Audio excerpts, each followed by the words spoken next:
Shalom teman-teman yang terkasih, bagaimana kabar teman-teman semua?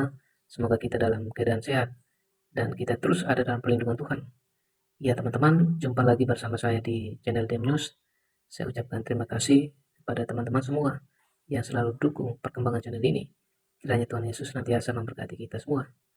Ya teman-teman, dalam video kali ini kita akan kembali menyaksikan lagi kesaksian dari seorang murtadin yang luar biasa.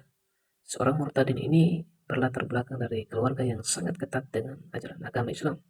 Dan bagaimana kemudian ia percaya kepada Kristus sebagai Tuhan dan Juru Selamat dalam hidupnya. Ya, mari kita sama-sama saksikan kisah selengkapnya. Untuk itu, siapkan hati agar apa yang kita dengarkan, kita diberkati dan iman kita semakin teguh di dalam mengikut Yesus di dalam kehidupan kita. Tanpa berlama-lama lagi, mari kita sama-sama saksikan cuplikan video berikut ini. Tuhan Yesus memberkati.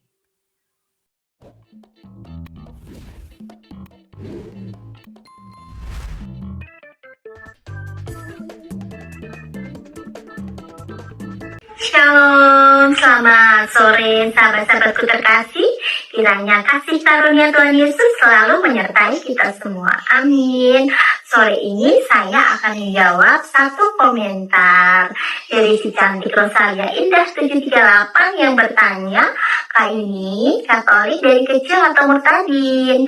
Kalau yang kedua jawabnya, cerita dong inspirasinya.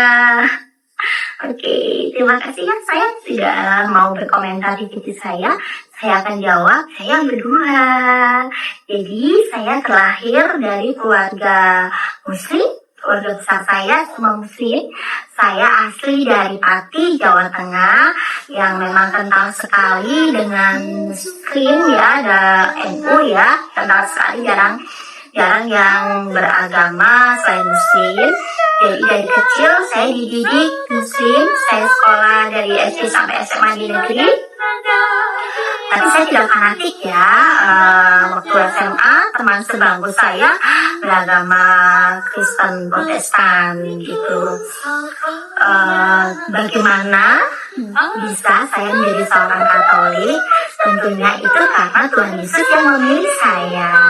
Seperti di Injil Yohanes bab 15 ayat 16, bukan kamu yang memilih aku, tetapi akulah yang memilih kamu.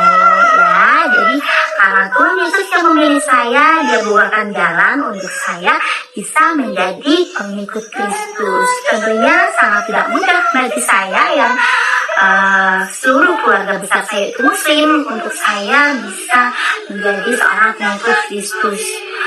Sangat-sangat berat sekali yang saya hadapi waktu itu ya.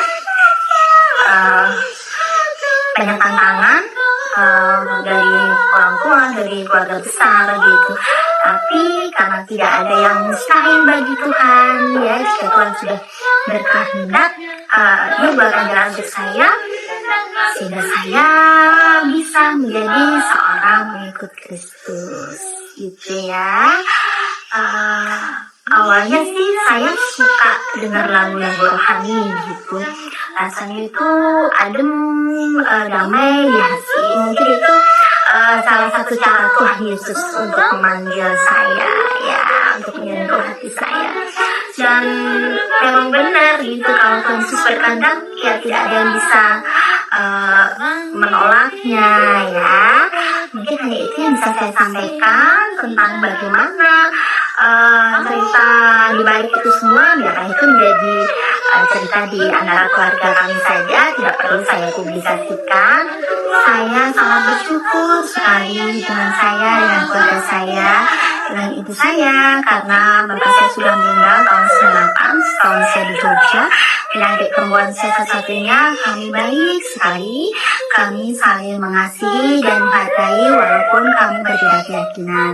Demikian juga dengan semua keluarga besar saya. Saya bersyukur untuk itu semua, tidak ada saling bully-bully di keluarga besar saya. Itu toleransi kami sangat tinggi ya.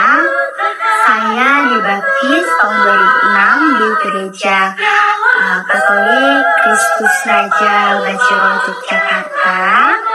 Setelah saya mengikuti pelajaran agama Katolik selama 1 tahun, dan saya menerima sakramen Krisma di bulan Juli tahun 2006. Saya sangat bersyukur sekali bisa menjadi pengikut Kristus, bisa dipilih Tuhan Yesus menjadi anaknya.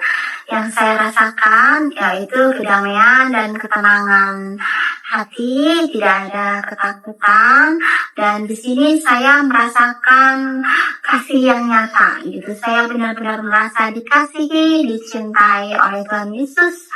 Saya merasa saya berharga di mata Tuhan Yesus, bagaimanapun saya sungguh saya merasakan kasih yang nyata, kebaikan Tuhan dalam hidup saya dan keluarga saya, pertolongan Tuhan yang benar-benar setiap saya berdoa, Tuhan itu selalu memberi jawaban gitu. Pokoknya saya merasa dekat gitu, saya merasa Tuhan itu sangat-sangat mencintai saya dan keluarga saya.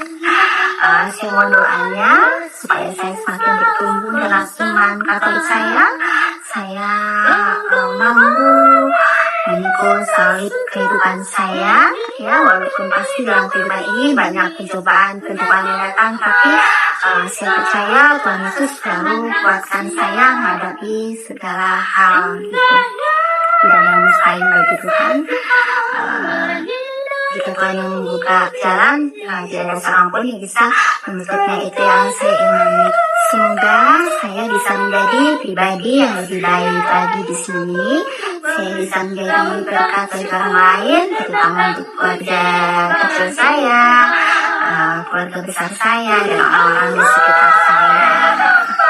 Terima kasih untuk semua supportnya baik itu komen yang positif ataupun komen negatif, karena titik-titik rohani saya banyak saya terima hate comment, tapi tidak apa-apa, saya bersyukur karena itu iman saya semakin dikuatkan dan saya semakin bersyukur bisa menjadi pengikut Kristus. Sekali lagi terima kasih.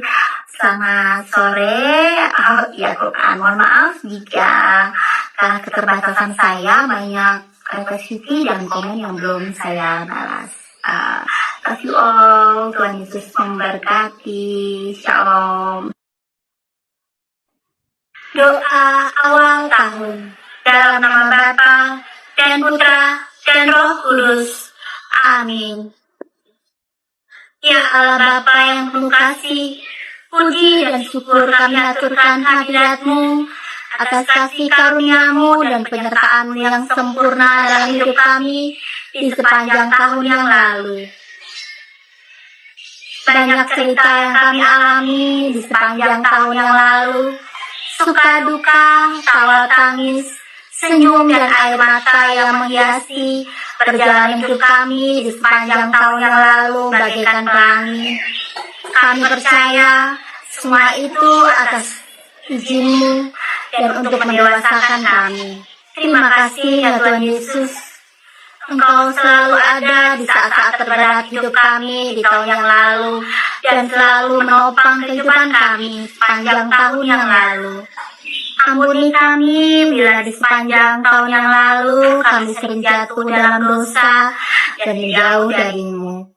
Ampuni kami karena kami kurang bersyukur atas segala kebaikan-Mu dalam hidup kami. Allah, sumber cinta kasih, berkati dan mahkotailah tahun yang baru ini dan segala kebaikan-Mu. Pimpin langkah hidup kami di sepanjang tahun yang baru ini.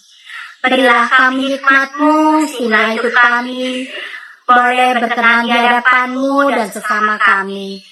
Limpahilah kami selalu dengan kesehatan, keselamatan, kebaikan, kesejahteraan, dan kebahagiaan di sepanjang hidup kami. Bapa yang Maha Baik, segala rencana, cita-cita, harapan, dan impian kami di tahun yang baru ini, kami serahkan semua ke dalam kuasa tangan-Mu. Terjadilah padaku seturut dengan kehendak-Mu. Ajari kami untuk selalu bersyukur dalam apapun keadaan kami.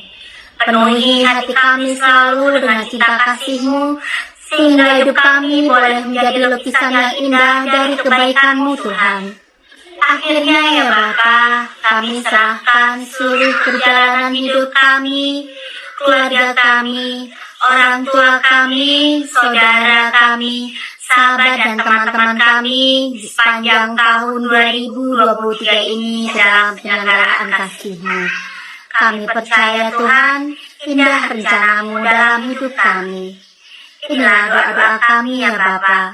Doa yang tidak sempurna ini kami satukan dengan doa yang Engkau ajarkan sendiri kepada kami.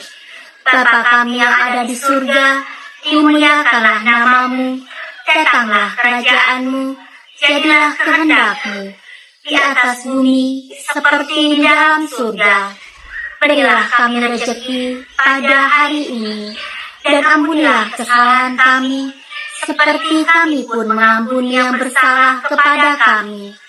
Dan janganlah masukkan kami ke dalam pencobaan, tetapi bebaskanlah kami dari yang jahat. Amin. Bunda Maria, Ibu kami, Engkau yang selalu mengiringi hidup kami dengan doa-doa-Mu, tolong aturkan doa ini kepada putra-Mu, karena kami percaya putra-Mu tidak akan pernah menolak permohonan-Mu. Salam Maria, penuh rahmat, Tuhan sertamu. Terpujilah engkau di antara wanita, dan terpujilah buah tubuhmu Yesus. Santa Maria, Bunda Allah, doakanlah kami yang berdosa ini, sekarang dan waktu kami mati. Amin. Kemuliaan kepada Bapa dan Putra dan Roh Kudus, seperti pada permulaan, sekarang, selalu, dan sepanjang segala abad. Amin. Dalam nama Bapa dan Putra dan Roh Kudus. Amin. Ya teman-teman, ada firman Tuhan yang saya mau bagikan kepada teman-teman semua dalam Injil Yohanes pasal 3 ayatnya ke-13 sampai 21. Tidak ada seorang pun yang telah naik ke surga selain daripada Dia yang telah turun dari surga, yaitu Anak Manusia. Dan sama seperti Musa meninggikan ular di padang gurun, demikian juga Anak Manusia harus ditinggikan, supaya setiap orang yang percaya kepadanya beroleh hidup yang kekal. Karena begitu besar kasih Allah akan dunia ini, sehingga Ia telah mengaruniakan anaknya yang tunggal, supaya setiap orang yang percaya kepadanya tidak binasa, melainkan beroleh hidup yang kekal. Sebab Allah mengutus anaknya ke dalam dunia, bukan untuk menghakimi dunia, melainkan untuk menyelamatkannya oleh Dia. Barang siapa percaya kepadanya, ia tidak akan dihukum. Barang siapa tidak percaya, ia telah berada di bawah hukuman, sebab ia tidak percaya dalam nama Anak Tunggal Allah. Dan inilah hukuman itu, terang telah datang ke dalam dunia, tetapi manusia lebih menyukai kegelapan daripada terang, sebab perbuatan-perbuatan mereka jahat. Sebab barang siapa berbuat jahat, membenci terang, dan tidak datang kepada terang itu, supaya perbuatan-perbuatannya yang jahat itu tidak nampak. Tetapi barang siapa melakukan yang benar, ia datang kepada terang, supaya menjadi nyata bahwa perbuatan-perbuatannya dilakukan dalam Allah. Kiranya melalui kesaksian ini dan firman Tuhan yang kita dengarkan boleh memberkati kita semua, dan tentunya kita terus menjadi saksi Kristus dimanapun kita berada. Dan nantikan video-video selanjutnya, dan saya ucapkan juga terima kasih kepada teman-teman semua yang selalu support channel ini. Kiranya Tuhan Yesus terus memberkati kita semua dari sekarang sampai selama-lamanya. Shalom.